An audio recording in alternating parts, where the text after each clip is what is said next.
Good morning, good afternoon, good evening, wherever you are listening. It's Mudsy here from Muay Thai Interviews again. And my next guest, pretty happy, pretty stoked to talk to him. He's coming off a good win. He trains out of Kao Sok Gym in Perth, WA, under Darren Kurovic and Komkit Chanawong, aka Jack 300. He's coming off a world title eliminator win against Roy Wills on Domination 20. He's been fighting for a while and he's the silent achiever who just gets the job done.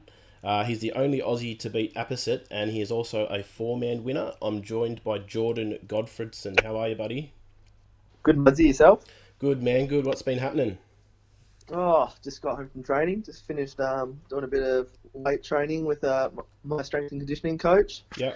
So yeah, just popped home, just about to get some dinner in me. But yeah, And you've made time for a chat with me, mate. I appreciate that. Yeah, of course, mate, of course. I thought I might point out to people who are listening, if they don't know, that Kao Sok is actually Thai for knee and elbow. So if anyone was wondering why or what Kao Sok meant, there you go. And I hear Darren was quite the clinch fighter back in the days. Yeah, he was. Yeah, he was just a tough old bastard that used to walk forwards with knees and elbows and would just hang off people's necks and just keep kneeing hard and put the pressure on them and make them feel like they were drowning. And yeah, that's just the technique he's always tried to drill into us, as well as good Thai style. But yeah, no, he was a clinch weapon for sure.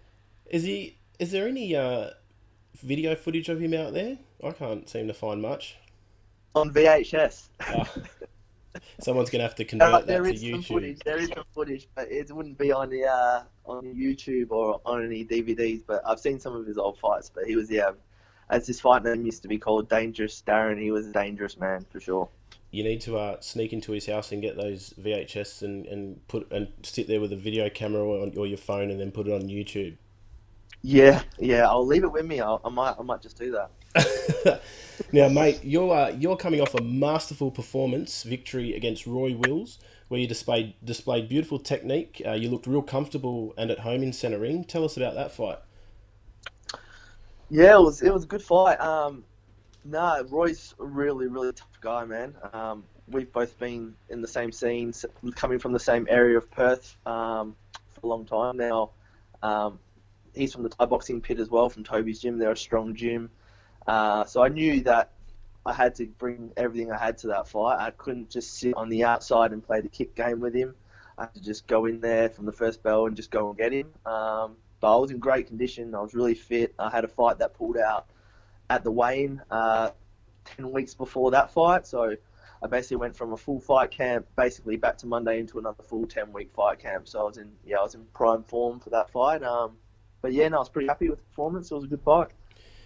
Speaking of, you said you just had a fighter pull out. Are you allowed to talk? Can you talk about that, or would you rather not? Yeah, no, I can talk about it. It was the guy basically didn't make weight. He was from Ireland. I won't mention his name just because it's not necessary. But Yep. we weighed in. He come in 4 kilos over. He was in the sauna all day actually, apparently, and he was a mess. Like I looked at him at the weigh-in, and he was not looking good at all. And he's still at 4 over, so we're like, fuck, here we are. Like, fuck, what do we do? I was still keen to fight. He couldn't drop any more weight, so I didn't ask him to skip or anything. And then the fight was going ahead until the next day. I got a phone call from the promoter saying that he was in hospital. So he'd actually he'd woken up feeling terrible, couldn't keep any food down. He was, just his stomach was hurting. I don't know if it was peeing or pooing blood.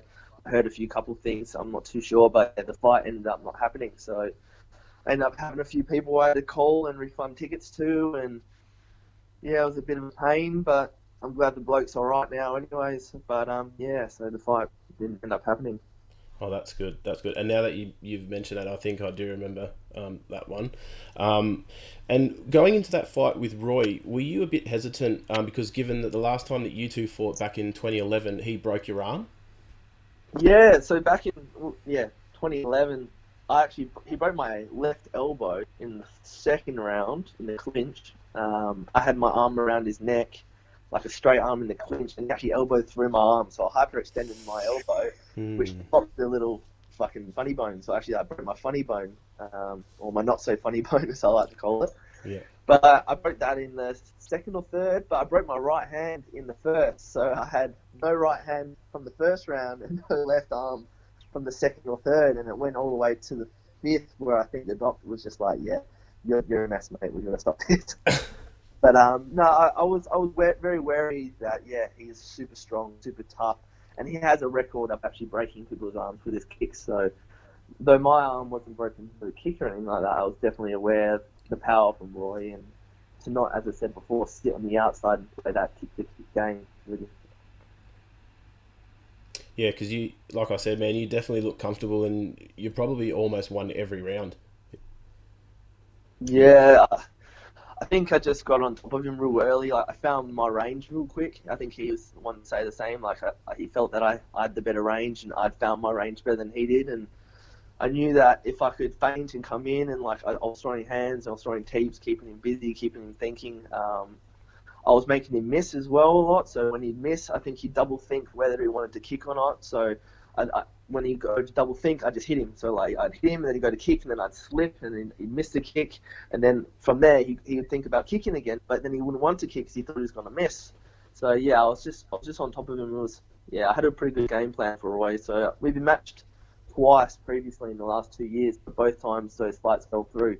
And then we were in a four-man together, and I lost against a tie in a split decision in a 3 2-minute round fight back in October on domination. And then we didn't meet in the final, which everyone was hoping was going to happen. So yeah, it was. I've been matched to fight him probably 3 times, in other words, for the last 3 years. So I've always had this idea of how I wanted to fight him and how I know how he fights, and he knows how I fight as well. So yeah, it was just I don't know.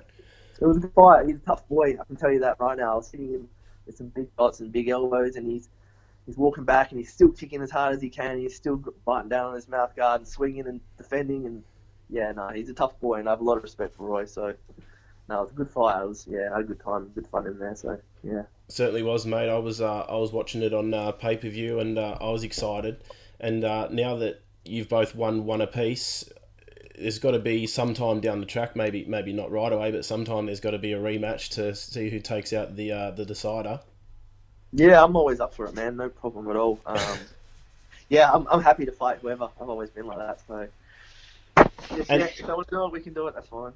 sweet as though get onto you better get onto your trainer or Blair, eh? No. And now that you have won that world title eliminator, do you know who you will be facing for the world title? No, so as far as I know, the title's actually vacant. I've been told it may be a tie, or it may be someone from Russia, or it may be someone from Poland. It'll be someone who's highly ranked. It won't be no taxi driver coming over for an easy win. I've been told by Darren and Blair it'll be a hard fight, and that's what I want anyways. I don't want to win a title against someone.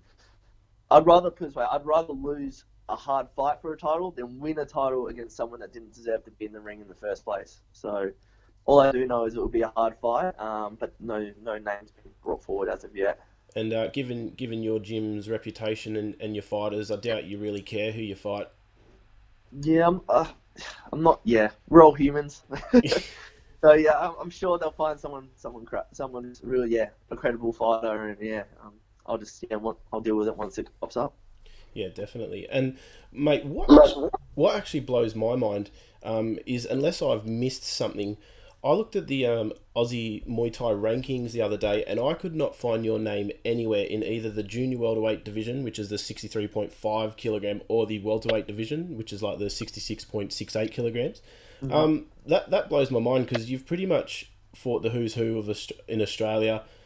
You're up there. You keep winning, and unless I, like I said, missed something, I couldn't even find your name anywhere in either of those divisions, or I looked on all of them really, and I couldn't find Yeah, anything. yeah, no, it's funny because I think the one you're talking about is the Muay Thai Australia ranking. Because I actually had a pick of that myself. I think Roy is currently number one as well. Last time I seen. I think that's a lot. There's a lot of politics behind it, and I think with that one, I'm not registered with the Muay Thai Australia. I think it's a gym thing as well, and when I looked into it, you had to like sign up for like monthly or like yearly fees to be, it's like, I don't know, to be a member of this association. So it's not up to me, but I did speak to my coach Darren. I think he's actually sorting it out and putting my record in there, so it should be updated shortly. But yeah, like since the beginning of Muay Thai in Australia, rankings, titles, a lot of the time it's a lot of shit. So yeah, it's not very accurate, but no, my name should be in there at the top anyways in the next couple months once Darren gets on top of it. Yeah, well, I hope so, mate. Hope you get the recognition that you deserve, because definitely should be up there at the top anyway. If not number one, number two, number three, something like that, close up there. But yeah, definitely needs to be up there. And what I thought I might ask you is, how did you stumble and find Muay? How did you stumble across Muay Thai? And was Kao Sok the first gym that you trained at? Yeah, so Kao Sok, I've been a member of Darren, training under Darren for almost 11, 12 years now. I come down first, I was in year 8, so 12, 13, and I met a friend, Daniel Williams, at the time at school, and he was just started training Muay Thai, and he's a half Thai from my gym, world champion, WMC world champion now, but back then, yeah, he was like, come do some training with me, like, I do this kickboxing and this Muay Thai, come check it out, and yeah, fell in love with it, and been doing it ever since. Yeah, you know what I heard is because Kao Sok, they've moved into quite a big facility now. But did Darren used to train fighters at his home? Like, did he have a gym Yeah, at his home? yeah. So we come from a shed. So it's like basically, yeah, it was just enough room to fit a full like not a full size ring, but like just a slightly smaller ring, and it had a bit of room for pad work and a few bags on the wall. But it was the toughest place to train, man. I swear to God, like it was always when it was cold, it was freezing cold, and when it was hot, like the mats would be burning, and there was just tin roof, tin garden shed. It was a big garden shed, and he used to belt us and just absolutely thrash us because, like you said, we've actually now moved into the corporate side where it's a big gym in a big property. We have hundreds of members now, where before we'd squeeze 20 of us into this small shed where we were just, yeah, it was hard. It was a hard place to train, man. Like, it was a fighters only gym, so it was strictly fighters only, no training for fitness, no training to learn Muay Thai. It was like, if you want to fight, you come here. If you don't, here's the other gym, sort of thing. Yeah, And yeah, the mentality back then was very different to how the mentality is now. We still carry that, some of us fighters, but obviously you can't just be sparring super hard all the time. And yeah, like if you think about a corporate gym, you're gonna have people around. You gotta watch what you say. You got kids, you got women, you got all this going on. So you gotta be like, yeah, you gotta be presentable. You gotta bring that Muay Thai and training to that different corporate level where basically it's a business, you know. yeah, Where before it was like, if you don't like it, there's the door. And the amount of times I picked myself up off the canvas, like getting absolute beatings by adults, you know what I mean? I was like 13, 14, 15, just getting absolutely flogged, you know? Just like, yeah, but I loved it, and it made me strong, made me tough, it made us all strong, you know? But yeah, so we're now in this corporate gym, and I love it there as well. We've got 5 Thai trainers, which is amazing. And they're not just any Thais, they're all excellent penny, all-time Thailand, Ratchajanurm Stadium champions, ex-champions. So yeah, we got like more facilities, more room to move. Before we were always stepping on each other's toes, or like, yeah, just sort of bumping into each other, or having 5 pairs of people sparring at once, kicking into each other by accident. Where now we've got 2 full-size rings, heaps of bags, weights room, everything. So shower, a toilet. We've never had a toilet before. To go to the toilet at number 2, I'd have to run down the road to the servo. So yeah, or go behind the shed if you just need to go for a whiz. So no, it's a change, and it took a little while to adapt to, but yeah, no, it's been really good. But yeah, originally we're from the shed. I do miss that place. But yeah, no, it's been a bit of a journey, anyways. was Jack 300? Was he the first Thai trainer that Darren got out to Australia? Well, we had another Thai. I'm trying to remember his name now. I'm trying to remember his name. We had another Thai. I can't remember his name. He was big over east, but he was only there for a short time. And we've had a couple Russians. We had Jabba Askarov back in the shed as well Yeah, shortly. yeah, Andrei Monchinu as well, who was a Belarus champion, Thai boxing champion, and he was a heavyweight champion, and he was undefeated for many, many years in Thailand and IFMA and everything. And he was, it was wicked. Like, it was a different style of kickboxing. It was the Russian, Belarus style kickboxing, nasty striking, nasty combinations.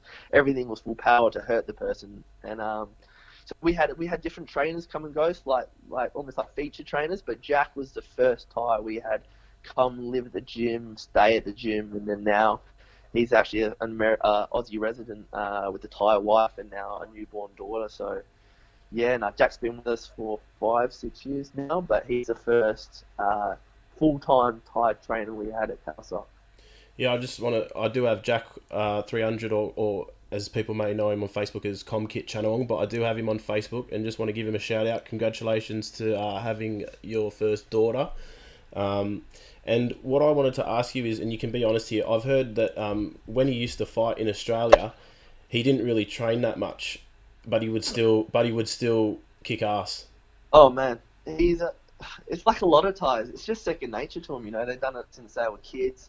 Their bodies are just built to fight, you know, especially when they've trained that way for so long. But yeah, you're dead right. Many a times has he gone and just put his hand up after being on the beers all week. He's not a massive drinker, don't get me wrong. Maybe like a few times, yeah, a couple of times he'd been on the beers with those other mates during a week. Phone call comes, there's a fight in Melbourne tonight, this weekend. Do you want to do it? How much you pay me? I'll tell him how much he's going to get paid. Okay, no problem. What weight? Okay, no problem, you know.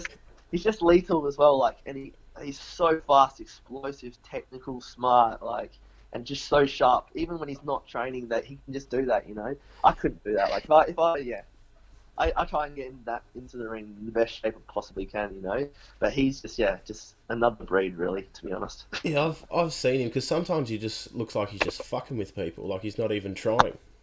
Yeah, he's super skillful, super skillful, and he makes it look easy. That's for sure.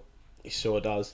And mate, what I wanted to ask you was, you do have your own strength and conditioning coach, I've noticed. Do you do that at Kao Sok, or do you go elsewhere?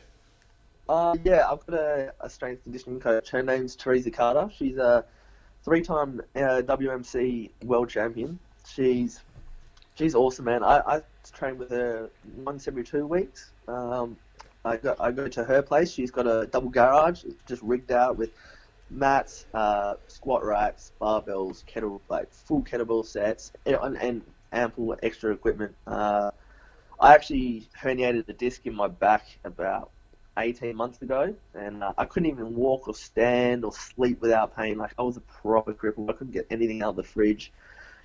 I couldn't put my socks on. Like, I was in some serious bad shape, and I actually was at the stage of seeing neurosurgeons for spinal surgery to actually trim the disc.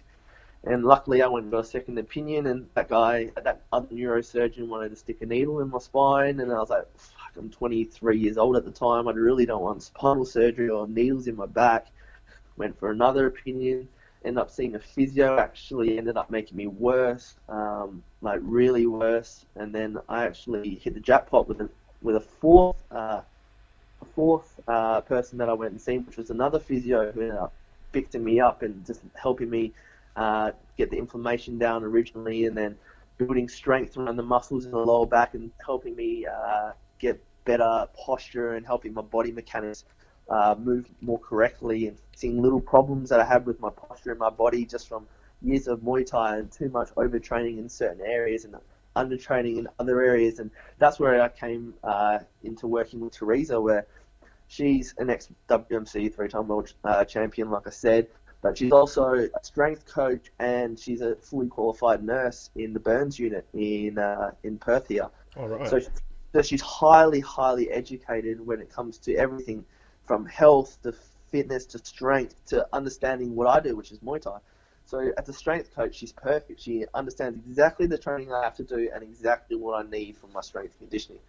So as I said, now I see her once every 2 weeks, and I'll see her, say, on a Tuesday, which was today. So I've gone and seen her today. And what we'll do is, it'll be like a training session on, she'll give me today's session, which we did, and she'll give me Thursday's session, which I'll write down for both, and then I'll redo that next week, and then we change it on the following week. So I see her every 2 weeks.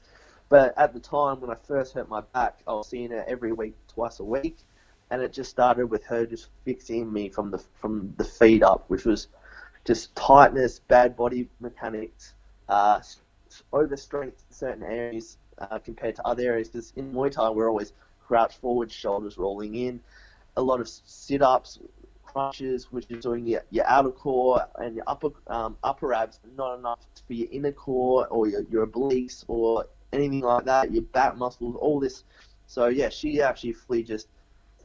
I'm still a work in progress. I won't say she fully fixed me, but she's working even now on just building better strength and explosiveness. And the training I do with her is basically, if it's not going to improve or help the goal that we're trying to achieve, which is be a better fighter, more explosive, stronger, fitter, then why do that exercise? And that's where I was before. I was always lifting weights. I had a previous personal trainer or strength coach that I used to work with, um, and it was very similar sort of stuff, but I wasn't lifting 100% correctly with technique when, for example, with deadlifts and we were overdoing it as well.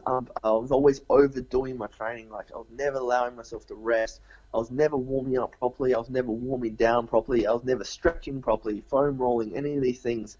And she just really opened my eyes to just how much benefits you can get from basically just looking after your body and doing the correct training for what you're trying to achieve in your sport. So yeah, man, she's awesome. Like, I highly recommend her to anyone. But yeah, no, it's been good.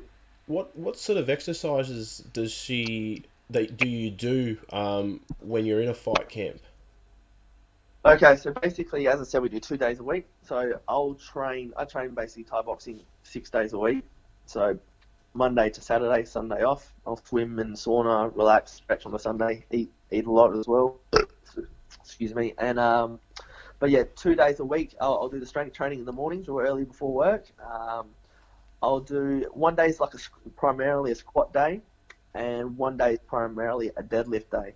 And with those 2 days, I'll also incorporate overhead pressing, lots of kettlebell work, Turkish get-ups, as I said, overhead pressing, like kettlebell swings, lunges, rack lunges, farmers walks, lots of things that are gonna like box jumps, single-legged step ups on the box, Bulgarian split squats, lots of different strength exercises that are going to make you explosive, strong, and create good core strength. And just help with basically just building fundamentals of a healthy, strong, functioning body. So yeah, no, it's good. It's really good. Yeah, the sort of training we do is like a part of the strong first movement, which is like I'm not too familiar with it, but it's basically just a way of training that she's certified in. But yeah, it's been really good. I've seen a lot of benefits. I just feel like I'm getting stronger. I feel like I'm just like even just my posture is so much better. I don't feel so worn down. I feel like I've just got energy every day. I'm walking to the gym, excited to train, ready to train after work instead of like dragging myself and sitting in the car yawning before driving to where I go for a run. Feeling like I've got all lots of energy and just feeling a lot better since I've actually changed to this style of training. But yeah, that's basically it. So squat days and yeah, basically a deadlift and deadlift down there on the Thursday. And how have you found the benefits of having a strength and conditioning coach and that carrying over into your fighting? Yeah, so as I said, like I've just seen a lot of improvement, even in just my fitness. Like a lot of the stuff we're doing are just like multiple squats as well, like without weight, like sets of 30 in between stuff, lots of circuit work, like crawling, pushing balls, and like weighted chin ups and heaps of different stuff. So many different exercises. Like it's always different as well. It's never the same stuff, which I really like. And yeah, like I've just noticed like everything's just it just keeps improving. So I'm definitely keeping with it. But um, yeah, like even just as I said with my injury as well, like I was just living in pain for about 6 months. I didn't know what was like what my future held. To be honest, I didn't know if I was going to ever be able to do anything without pain again. So I'm just personally happy to be out of pain and able to fight and do what I love. And this strength training is definitely something I recommend for anyone that's wanting to take the sport seriously because it's just going to take you to another level. Yeah, definitely. And like we were talking before this, a mutual friend of ours was saying that like how dedicated and committed you are to your Muay Thai training. And they were saying that basically when you're in preparation for a fight camp, you know, you're working a full time job, you're training at the gym, you've also got your strength and conditioning training. That during these times you don't actually have a lot of time and or that you don't see a lot of your friends and family. Would you be able to touch on that? And basically, what I'm getting at is for people that listening is if they do seriously want to take their fighting seriously and go from an amateur to a professional level, what are the sacrifices that they are going to have to make? And like speaking from your own experiences, the sacrifices that you make. Yeah, yeah, that's a good point. It's hard, man. It's the hardest. I still say it's the hardest sport in the planet. There's so much that's required from you as an athlete just to compete at the higher level. It's more than just training every night. It comes down to your rest, your diet, your recovery, which is something I've only just personally learned the recovery side more than anything. But yeah, like my training consists basically of 4 hours, 4.5 hours a night at my gym in Kao Sok. I run daily, minimum 5 to 10 kilometers. As I said, Tuesday, Thursday mornings, I'm up at quarter to five in the gym at 5 a.m. I do an hour and a half of my strength training, and then I go to work. I work from 7 till 4:30. So I do basically a 9 hour day, and then I train 4 hours every evening, and then I'm getting home close to 9:30 p.m. Walking in the door, cooking dinner, in bed by 11, up again for work at 6, or sorry, up again, yeah, for work at 6:30, or back in the gym at 5. So like you said, it's hard because you do miss out on seeing a lot of people, and yeah, it's like a lot of hours, man. I think we ended up clocking in. I work a 45-hour week and train a 35-hour week, so it's a lot of hours, and even like on Saturdays, like I don't even have a Saturday because we train in like a 5 hour session on the Saturday morning, and then straight from there I'll go and get a long deep tissue massage, like a 90-minute massage, acupuncture, cupping. And then from there, I'll just go for a float at the float center and stuff like that. So there's my Saturday gone. And then come Sunday, I'll still go to the gym in the morning. So I'll hold pads for my missus and have a good stretch and a foam roll. And then in the evening, I'll go for a swim and a sauna at the pool. So it's a lot of, it takes, like you said, it takes a lot of commitment, I guess. And it is hard. Like at times it can be really hard and you're tired a lot. I think I rely on coffee at work probably more than I should. Um, but yeah, like you said, yeah, the diet side's a big one. But yeah, it's a lot of hours. It's hard because you miss out on a lot as well. You miss out on birthdays and events, catching up with friends. My missus, she doesn't see a lot of me during the week until the weekend or until I get home late at night. And sometimes she's in bed, so I don't even get to see her when I get home. So, but she's super supportive. She's not always known me as a kickboxer. She's always known me as living with this sort of lifestyle. So she's really good with it and super supportive. So I'm very thankful for that. But yeah, it's definitely not easy. And if you're anything like me, I absolutely hate the cold. So you'd probably find it that much harder to wake up and go for a run or do what you got to do your strength and conditioning in the mornings at 5 o'clock. Oh man, I hate the cold. I'm sitting there like shivering to my car, pitch black, ice on my windscreen because I'm out sort of in the bushways now.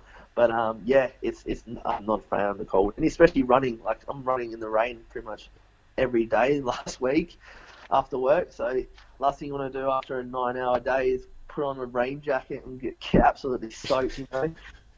So yeah, but you gotta ask yourself why you're doing this, and I always look back and think when fight day comes, I always think I deserve this more than this person because that I'm coming up against because I've done the hard yards, I've taken those shortcuts, and I've sacrificed so much that in my mind I can convince myself that I deserve this more than they do, Yeah. and that's where I get a lot of my energy and a lot of my confidence from as well while I'm in the ring. But yeah, nah, yeah, it's hard work, like you said, and with cold mornings they fucking suck. But if you want to compete at a high level, and if you want to win, you got to make sacrifices. You got to do what the other guy's not doing, and that's the thing. Like, I'll wake up, my alarm will go off, and I can easily snooze it, but I'm thinking, is he snoozing it, or is he getting up and going for this, or is he staying in bed, and I'm going to do the extra, and I'm going to have those benefits come fight day. So it's a difference in mentality, and it's just, it's a way of just, feeling like you've earned it, feeling like you deserve to be there, and feeling like you deserve to win. So, I don't know. It's just how I program my brain now, I guess. It's a good way to think, man, and you're definitely thinking and acting like a champion anyway. And so I'm keen to talk about a couple of your fights. And like I mentioned at the start, you are I call you the quiet achiever. You just get shit done. And often people tend to surprise a lot of people. 2 years ago, you won a 4-man tournament on Thunderdome promotion in Perth, where you were the underdog. First, you beat Barry Oliver from Riddlers. Then you beat a Thai called Deshak Sangmorakot in the final, where everyone pretty much expected the Thai to win. How satisfying was it to get that belt and prove all the doubters wrong? Yeah, that was an interesting little night. I actually took that fight on 2 weeks' notice. They had someone pull out in that 4-man. That was a 4-man super series, so they actually had two 4-mans in the months leading up to that one. So it was two 4-mans. So it was two different matchups, and the winner of each fight on the first one went to the final 4-man. And then the next show, they had another two matchups, and the winner of those two fights went to the final 4-man. So those four guys were going to battle out for this prize money, $5,000, and then this little belt. Basically, this guy ended up getting injured or sick or something. He pulled out 2 weeks before the show, and then I sort of just snuck in and then managed to take it out. So I was pretty lucky. Barry, he was super tough. He's a strong boy. I'm sure you're pretty familiar with him. He's from Redlands Gym. He's a little nugget, and he's a good scrapper. Had a good fight with him.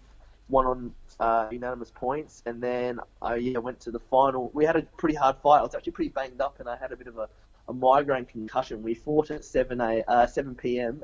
at the start of the night, and I didn't get to the final to fight in the final out to 1 a.m. Jesus. So it was it was like a 5-hour, 6-hour break between fights, and by then your legs are swollen, your head's pounding, you're tired, you're yawning, your ankle joints are all stiff, so you can't even get on your toes. So had to re-warm up, had to shake this headache, migraine, this weird blur I had in the corner of my eye was there, so I had to get rid of that.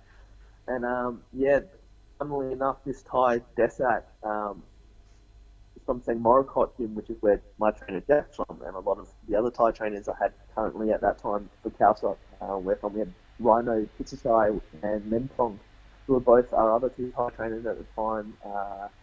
And I remember when I come to the gym the day I took the fight, and Rhino said to me, "Oh yeah, good fight. You win everyone, but you lose Desak." And I remember thinking, you have no confidence in me. Like, what do you mean I don't lose Desak? Like, you're supposed to be my trainer, but he wasn't properly my trainer. He was sort of, at the time, he was sort of teaching a lot of other people underneath Jack.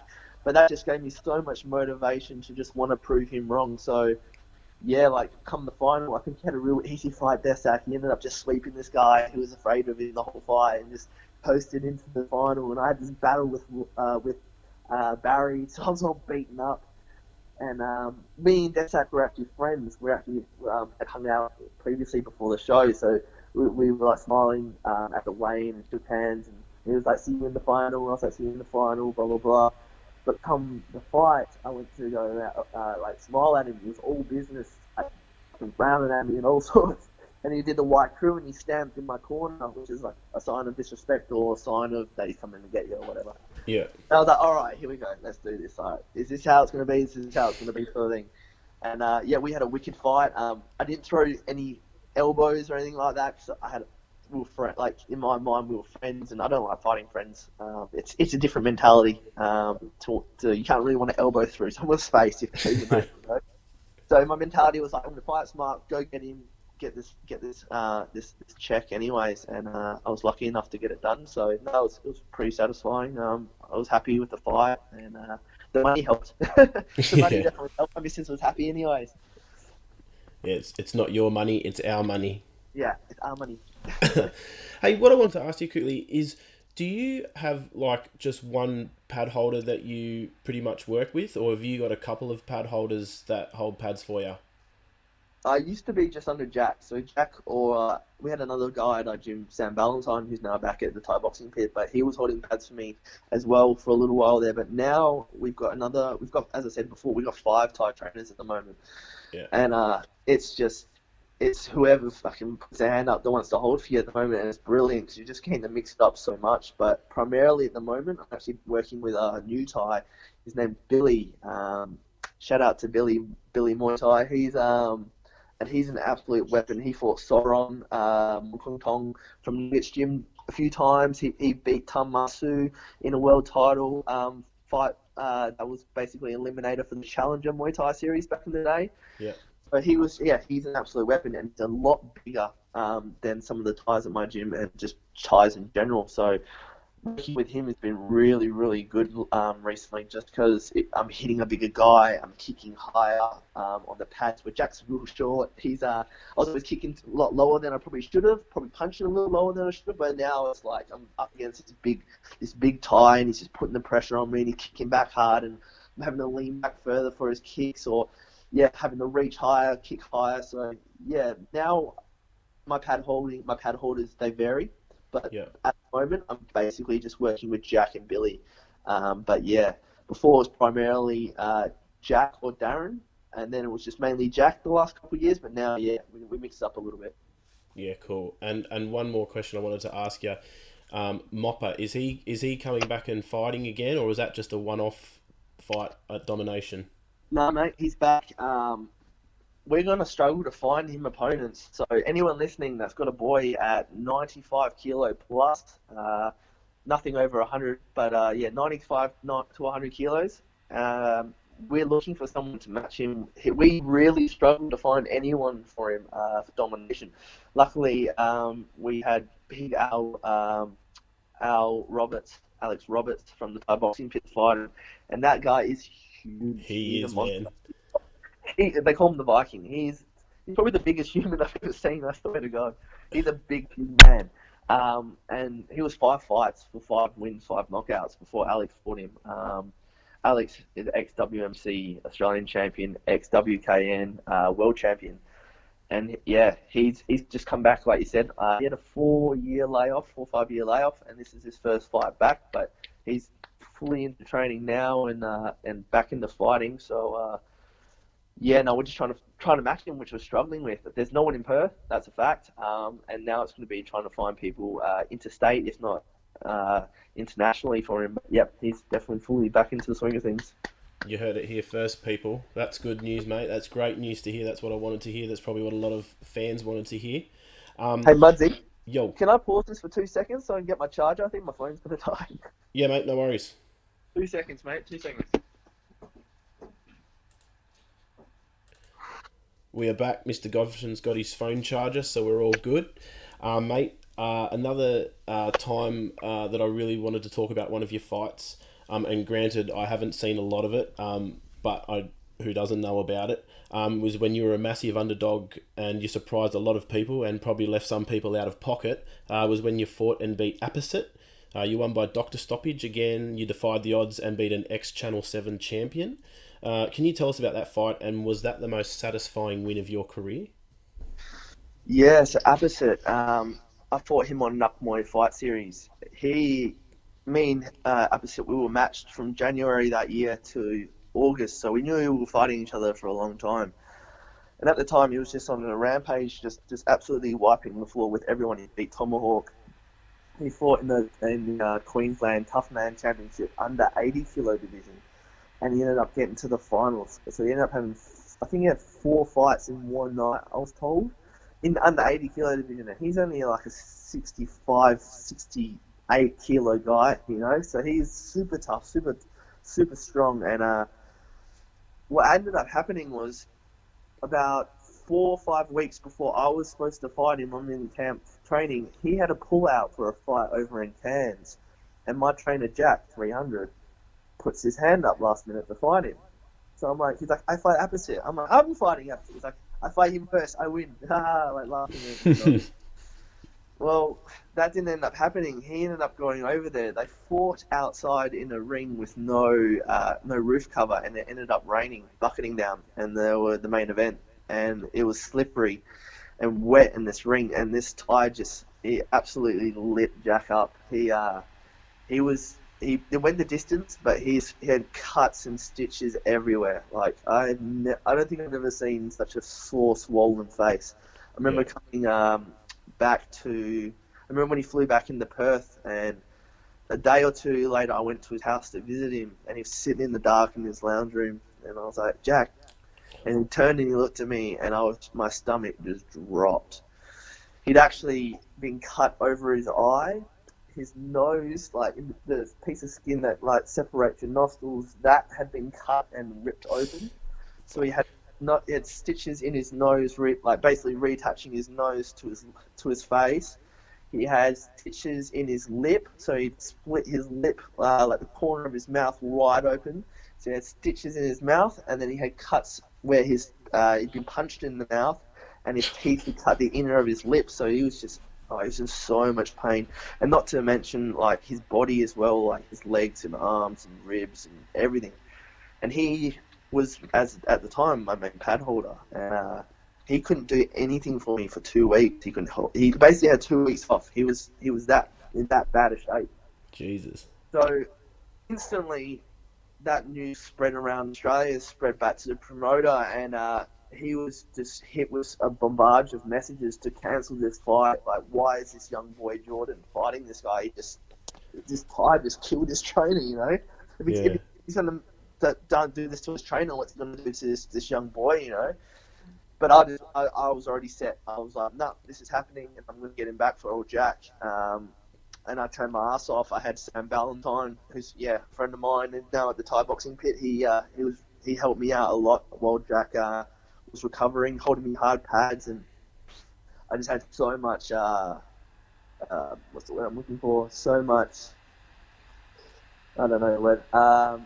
Anyways, I just had so much energy just to want to go in there and just avenge Jack. Anyways, and so come fight day, I don't think there was anything stopping me that night, and I just walked forwards and just wore everything he had to give, and just laced him with elbows and knees and body kicks, and I managed to split him in the fourth round, and just straight up the middle with an uppercut elbow, and he didn't like that. It just turned him into an angry Thai, and he Yeah. was coming out full power low kicks and right hands, overhands, and landing overhands on me. My head's flying back, and I'm coming forward and punching him. He's punching me. It was an absolute war. I remember the crowd just was so loud for that one.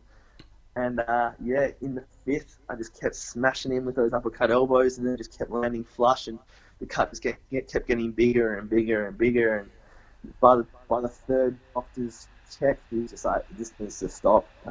And he called the fight, and I ended up avenging Jack. And like you asked before, was that my most satisfying win? And that definitely was, just because I was able to just avenge my trainer and my friend, and prove it, like you said, so many people wrong. Still going to pull the fight. They were actually going to play. The promoter wasn't going to do it. They had that pressure from everyone. Like, I think my mum even caught word of this fight, and she was just stressing out. Even my missus was stressing out weeks leading up to it, and I was just like, whatever happens. I'm just going in there just to get this job done.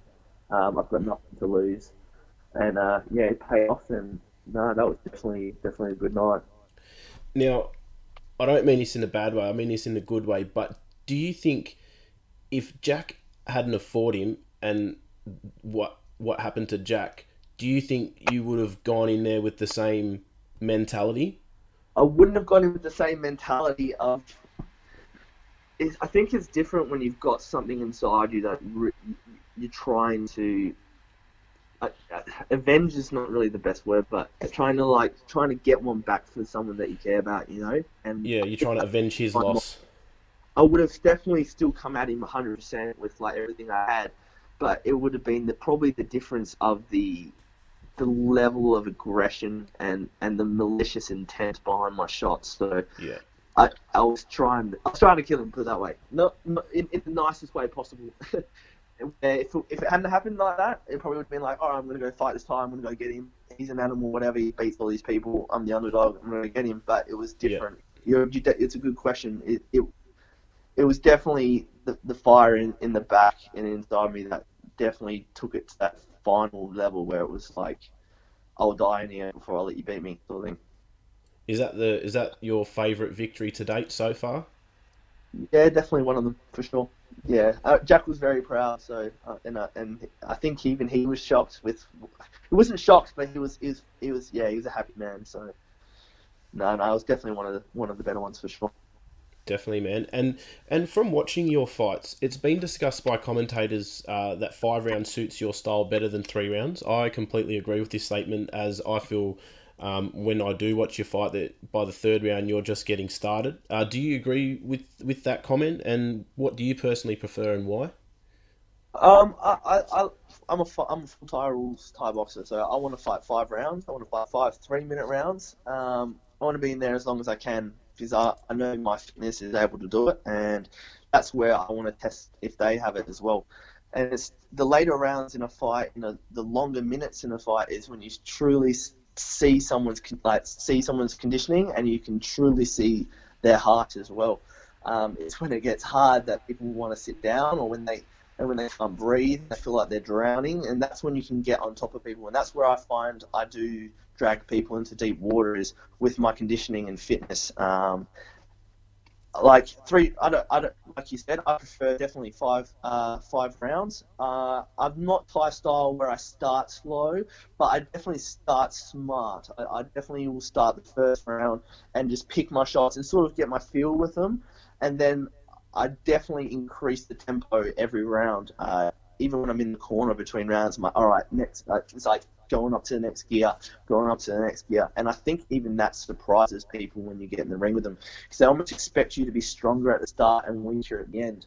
And with a lot of us, a lot of us WA guys, we train like that. Like the Thai boxing fits a perfect example. If you've ever watched Toby Smith fight, he just steps it up every single round, and it's just more power, more energy, more work rate, more aggression, more maliciousness behind your intent. And I'm very similar to that as well. And no, I definitely want to fight 5 rounds. I don't want to fight anything but 5 rounds. I tend to turn down any 3 round fights. But yeah, no, definitely. Yeah, as I said, 5 round fights definitely suit me better. I want to be in there as long as I can, and yeah, that's basically it. Well, you definitely, man, from watching your fights, you definitely look relaxed. And sometimes I think 5 rounds isn't enough for you. You look like you could go another 5 rounds at the end of the 5 round fight. I wouldn't go that far, but no, I think it would be good. Like I've been looking into this Lethway. I don't know if you've seen any of those shows, and Yeah, mate. My friend Eddie Farrell fought on Lithway, and Alexis Seripisos from New Zealand. He's fought. I've watched those fights.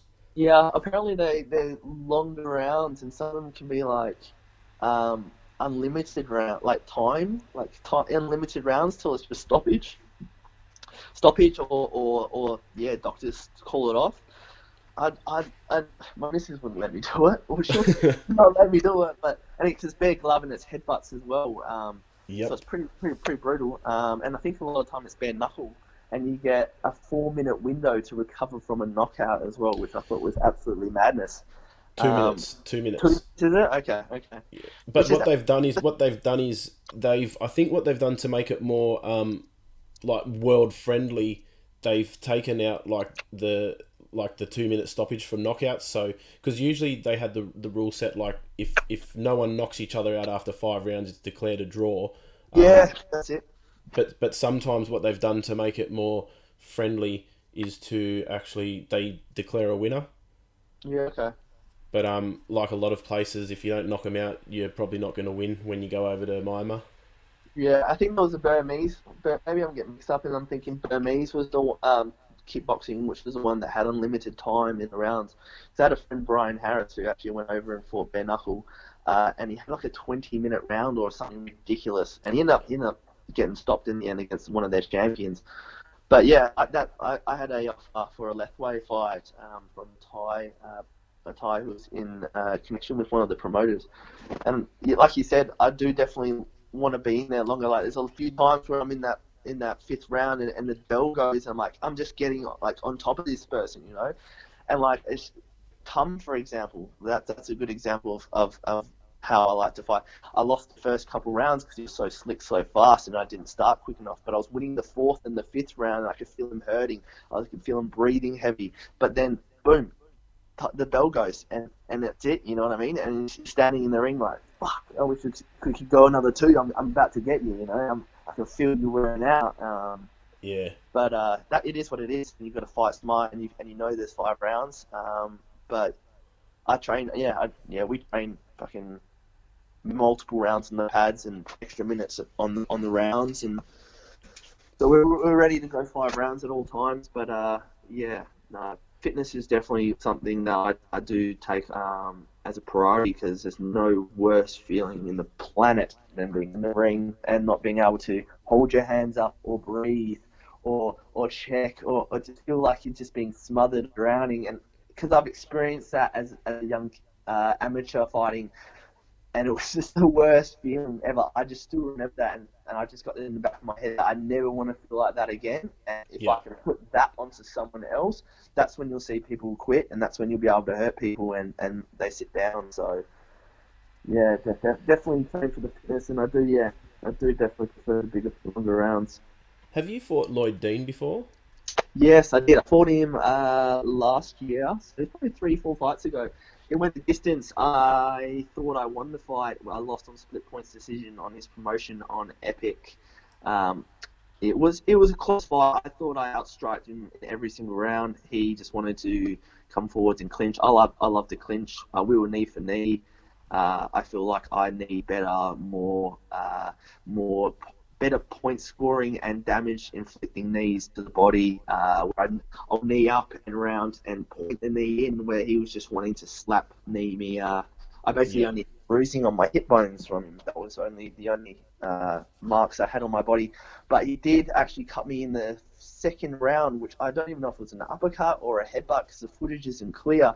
But I had a big cut from my my eyebrow up to basically my hairline. It was, I think, 7 stitches, which was from my first ever cut, and I think at the time was 30 fights. So I come back to the corner, and first time I was experiencing people putting thumbs in my head and blocking me up with VAS and cracking adrenaline, and everyone running around like a madman. I was like, what's going on here? You know, luckily I was able to stop the blood, and I was able to go the distance to the judge's decision. But I lost on split points decision. Like I said, I thought I'd done enough to win. There was actually a lot of people in the crowd that were raging and flipping tables and all sorts of madness. But yeah, you get that. You goes to the judges. You're gonna have to you get what you give it, I guess. And it's not always going to go your way, but you just got to take it on the chin and not be sour about it and just move forwards. But no, we definitely fought, and I'd love to do it again. I think it might be hard for us to get matched. But yeah, I think I wanted to fight into the WMC Australian title, but word on the street is 2 people from the same state can't fight for it. So so that means I couldn't fight him for it, and Roy couldn't fight him for it, because Roy just beat him before I beat Roy, which is a load of shit. Because if you say you've got the 3 top guys in the weight division all in one state, what's going to happen there? Just the one guy gets a hold to the belt and just sort of plug along with all the not at as high level, more risk taking for losing the belt guys, you know. Yeah. So, I think that's something that needs to change. I think anyone in Australia should be able to fight for the belt. It doesn't matter if you're from the 2 same states. I even offered to go and do a half the camp out of Melbourne, and I was like, call me fucking Victorian, you know what I mean? And I'm also a Canadian citizen, so if you want, I'll be the Canadian that fights the Aussie. I'm not bothered, you know. Yeah. But apparently, there's no way around it. So that's for the WMC Australian title. But yeah, I'd love to fight him again, but I think I deserve to fight him for what he's got. I don't think it should be just a fight for the sake of just having a fight, especially since it'll be a rematch. But yeah, I don't know how we can get around that. And if that is a rule, that's a pretty shitty rule, because I mean, both you guys, or Roy or whoever, you get 2 people from WA and put it on the WA show. Just the 2 headliners will sell out that show. Yeah, yeah. But, I don't know. It's just yeah. Like, put it this way: me and Roy, we're two Aussies. We just fought for a world title eliminator. So now one of us goes to fight for a world title.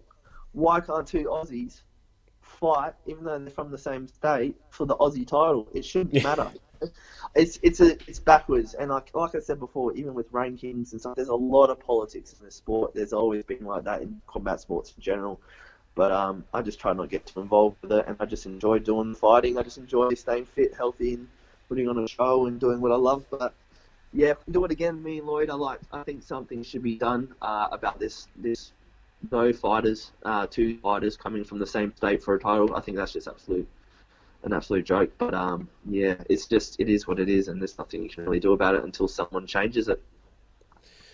yeah, mate, I agree with you. I think something needs to be done, but we'll leave that to the powers that be. Mm-hmm. Um, now, mate, one thing I am keen to hear your thoughts on is a fighter from your gym, your good friend, or you can call him ex-fighter. I'm not sure what he's up to now, but Daniel Mini T Williams. He's opened up a sensory deprivation business where people can go and have a float. I've noticed that you do this in preparation for your fights and afterwards for a bit of recovery. Although I've heard a fair bit about this, could you explain exactly what it is, what the effects are, and what do you personally get out of it? Okay, so basically, it's a tank, and it's full of body temperature warm water, and it's filled with 500 pounds of Epsom salt. So it's magnesium and just full of salt. So if you ever haven't, you hear about people having an Epsom salt bath, they'll stick a kilo box of Epsom salts into a bath. Yeah, Well, it comes out by 500. You know what I mean? That's a lot of salt, and your body responds really well to it. It's so once you're in this tank, it's impossible not to float. The water's so dense that it's like I'll be floating on my back, and trying to sit up is difficult because it's just the water's so dense, and it's completely pitch black in there. You go in there naked as well, so you're just completely naked. It's got this cover and a lid, so you completely hidden. It's dead silent, and then obviously you have no gravity, so you've basically got no sensory sensors amongst you at all. So you can absolutely just completely disconnect your mind from your body. I go in there once a week. I go there, we do a hard training session on a Saturday morning. We'll drag tires, do strength drills, and then we'll do bag work, sparring, and then like hard sparring, hard grapple. Then I'm going to get a massage, and from the massage, I'll go into this tank. And because I've had all this lactic acid and soreness, stiffness removed from my muscles, it's the perfect time to get in there. And I think it's about an hour you get in the tank. You book the room out for an hour and 15. You have a shower before, you have your float, and then you have a shower after. But yeah, it's great. I go in there even when I'm not fighting, just to completely just de-stress. My missus goes. I bought my mum even a voucher. She loved it. Friends from school go, and it's just people use it for meditation. People use it to de-stress, and people even have like complete out-of-body experiences in it. They'll hallucinate. They'll go in there with questions, and they'll even come out with answers. It's really quite full on. If you actually want to learn more about it, Google float tanks, float deprivation, sensory deprivation tanks, and look for the Joe Rogan podcast or explanations, because he can explain that a lot better than I can. But yeah, it's a brilliant tool, and it's great, as I said, for recovery. Like, it's great for your muscle recovery, but it's great for relaxation. Great to just release stress, and just to have nothing distracting you. Like, you can be having the busiest week, and like I said, I've been training, then rushing for a massage, and I rush there, and then it's complete silence, complete darkness, and just weightlessness. So yeah, it's really cool. So yeah, Daniel, he started that business, and he's been doing really well. A few of us fighters from Perth, they'll go, fighters from all different gyms. Toby Smith, Roy Wills himself, a few of the Thai boxing boys, few boys from my gym, other gyms all around Perth, and yeah, like we all just get benefits from it. Really, like it's just all about recovery, and that magnesium is so good for your muscles, and just even just being in the tank, floating in the water, just having no like 'cause even when you're sitting or even when you're like standing, you're basically still using muscles to support your body. Where in the tank, you completely weightless, everything's turned off, and you can just completely properly relax. So yeah, I go in there once a week, and yeah, it helps heaps. It's great. I'll have to try it, mate, because I actually myself I use magnesium spray, and I rate that. So if I'm gonna get like 500, or what did you say? How many pounds? Yeah, fuck, it's a lot of salt. Definitely, mate. So I'll be keen to hit that up. And I also wanted to ask you, a few years ago now, you went over to Japan to help Mini T prepare for his K1 fight. Although at the time you weren't fighting on that promotion, you got a sense of what it's like to fight internationally on a world stage for a huge promotion. Do you have any countries or promotions you would like to fight on outside of Australia? Because, like I've mentioned before, you've pretty much almost fought everyone there is to fight in your weight division in Australia. Yeah, K1. He was in the K1 55 kilogram Grand Prix, and I went over there as a cornerman, and that was amazing, man. As soon as we got there, you were just treated like a superstar. Those cameras always flashing for him. There was people wanting to like carry his bags. We're in a nice, beautiful hotel. There was a press conference. There was an open workout with another press conference. Like it was really, really next level. Like it was probably how I could imagine the pro boxing would be. Yeah. Even the show on the night, it was just run so professionally. Like there was guards, security guards everywhere. You had your gloves, you had your real nice change room. The show was like the venue was massive. There was people everywhere. The lighting was amazing. The sound, the full production was just next level. Um, yeah, that was cool. Sadly, he didn't come away with a win that one. He actually thought he really deserved to win, but they gave it to the Japanese homeboy. But we ended up making an awesome trip of it. We were there for an extra 4 or 5 days, so we were out exploring and having a few beers on the town and shopping and doing all sorts of crazy stuff. Went to a robot restaurant and got drunk with robots, and just did heaps of funny stuff, man. Like it was actually a really good experience. But yeah, promotion wise for myself out of Australia, I'm not too. I don't know. I'm not too sure. I'd love to get over to Thailand. I'd love to put myself on the Thai circuit, but it's just it just looks like it's too hard at this point in time. I've got a mortgage. I've got a full time job, and I've got bills, Got and bills to pay. away to yeah, going. I know it's sad, isn't it? But going away to Thailand, I'd love to be able to get on the Thai circuit and try and maybe win a stadium title like some of the guys have, and put myself up against some of these Thais that I'm fighting in Australia anyways. So that'd be cool. But yeah, other than that, I'm open to really anything. I'd fight in China on one of those promotions or in Europe. I know this world title fight will be here, but they'll be flying in someone. But yeah, no, I'm pretty open to anything. I can get time off work, but yeah, um, as I said, the promotions in my mind, like internationally out of Australia, I just love to be in Thailand. But sadly, that's just not a reality for a pro Thai boxer in Australia. We don't have enough funding. We don't have enough sponsorship. We got to support ourselves. We got to work full time jobs where you can only imagine the level of the sport and the athletes. If we could actually be like a look at cricket, look at tennis, look at basketball, look at any of these sports that have so much funding, so much support. Even boxing in Australia. I've got a few people that I'm friends with that are in the Commonwealth teams and stuff, and their facilities and even their funding and sponsors are just ridiculous. Like it's money you can retire on with some of these athletes, but with us, we're even our pays just to fight is it's only just a little bonus for showing up. Really, it's nothing to brag about, nothing to send home to anyone. But yeah, like I said, it's just a reality that sadly you got to balance your work life, your personal life, and then your professional sporting as well altogether. But as I said, I'll just take what it comes. If I get fights over in interstate or internationally, I can always get time off to go and do it. But sadly, I just can't take the long time off to go to Thailand like I'd like to. Yeah, life just gets in the way. It's one of those things, I guess. It is, mate. It is. And speaking of fights, mate, you have another big fight coming up in August against the powerhouse Samapech Fairtex on Rebellion.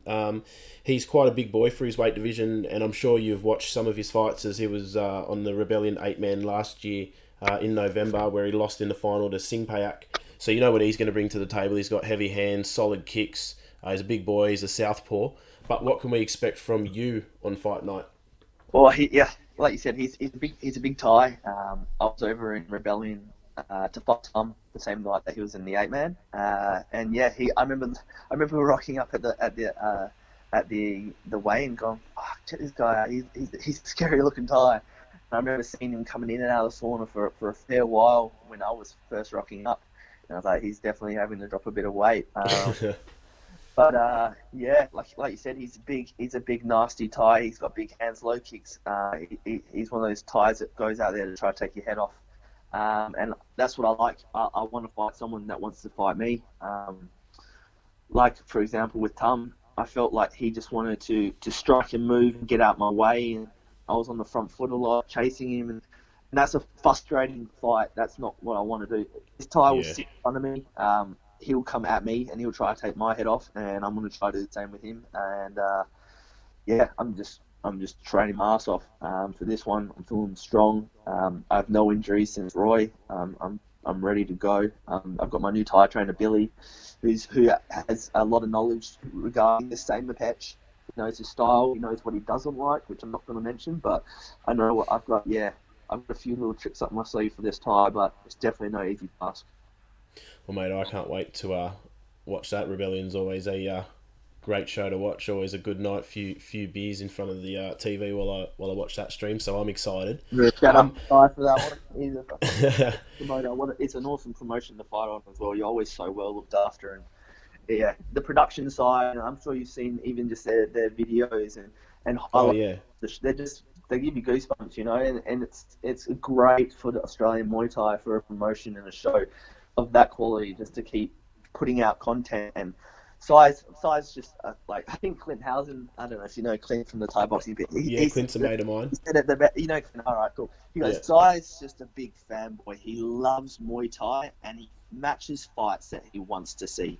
He's not there to just put on fights like to build someone's record or to pad someone's their career. He's there strictly to give the people what they want and just to give himself what he wants. He sees two guys that he thinks should be fighting each other. He's going to do it. He sees someone who's fighting well. He's going to put the next toughest guy up in front of him, and he's going to keep testing him. yeah. So yeah, shout out to Sai and Rebellion Fight Promotions because yeah, definitely one of my favourite shows to go over to go and fight on. Um, and I know you're not looking past this fight because this is your next fight and this is what's in front of you. But have you got any other fights lined up after that you know of or that you can talk about, or you're just playing it ear by ear? Yeah, just playing it by ear. I've got a little holiday booked in for October, so I'm actually going away. There was when the world title was going to be was on the next domination in October. But even before this fight with Roy's match, I've already had this holiday planned. It's for my missus her birthday, so I can't get out of this one, mate. Even if it's a world title, which not happening, otherwise I'd be sleeping on the couch. But but oh yeah, so we spoke to Darren, I spoke to Blair, and I was like, if I win this world title eliminator, I can't be on the next domination. They said, mate, you win it, it's yours. We'll put it on the following show. So I get that one in March. But as soon as I get back in October, mid-October, I want to get straight back into fight camp and squeeze in at least one more fight before the end of the year. But yeah, nothing booked yet, so I'm all ears. Awesome, mate. Well, this has been an absolute pleasure getting to have a chat with you and pick your brains and hear some cool stories. If people wish to follow you, contact you, or stay up to date with you fight wise, have you got like a Facebook or Instagram or anything like that? I've got Facebook. It's a private Facebook, but if we have friends in common and maybe within the Muay Thai community, you can give me a friend request and I'll accept it. I don't have like a fighters page or anything like that. I don't have Instagram. I think my missus will argue with me enough to say one social media platform's enough for me. Yeah. But yeah, if otherwise, yeah, you can like the Kao Sok Muay Thai Facebook page. They put a lot of content on there. They share a fair bit of our training and fight videos and what's coming up next and stuff like that. But Yeah, like I said, if you're within the Australian community or even just the Muay Thai community, and we have friends in common, and you just love Australian Muay Thai, then yeah, you can give us a friend request, and I'll accept it. Mate, have you got anyone you wish to thank or give a shout out to? Yeah, I've obviously my gym, Kao Sok and Darren and Tisha Churovic, they've been basically another father and mother for me for many years. Took me out of going down the wrong path as a young guy, and put me into this gym, and uh, taught me a lot about myself, and a lot about hard work, and the right way to do things over the wrong way to do things, and showed me a lot of life skills over the years. So shout out to them, and I thank them obviously, and then of course on top of that, anyone that enjoys watching me fight and has been supporting me over the years, because I've got a lot of good. I'm very fortunate to have a lot of good friends that are very supportive, and yeah, anyone that just enjoys Australian Muay Thai, just keep watching, keep going to the shows, get down to the gym and give it a crack as well, because it'll be the best thing you ever do. Like, our gym is so full of kids now, and mums, and big overweight guys and girls that are dropping lots of weight, and it's the best sport, man. Like, and it's not all about just trying to take your head off it and fight, and it's so much more than that. It's really the way of life, and it teaches you so much about yourself, and it's just fun. Like, it's all smiles at our gym, you know. It's always well, maybe not for me at the back corner getting smashed by tires, but for the people that are listening, you know, they're just loving it. Like, you see them all smiling, having a great time, they're learning how to kick, punch, spar each other. It's, yeah. So shout out to anyone that, yeah, supports Australian Muay Thai in general, and anyone that supported me into my gym. Well, mate, thank you for taking time out of your hectic schedule and your training life and your working life and just life in general to have a chat with me. It's very much appreciated. And like I said before, I think you're the silent achiever. You just get things done and you never look for recognition. But I noticed you and I enjoy what you do, mate. So just keep proving the doubters wrong and just keep doing what you're doing, man. Awesome, man. Thanks. I appreciate that. Hey, awesome. Thanks for your time, Jordan. All right. Thanks, brother. Cheers, man. And Cheers. thanks, everyone listening.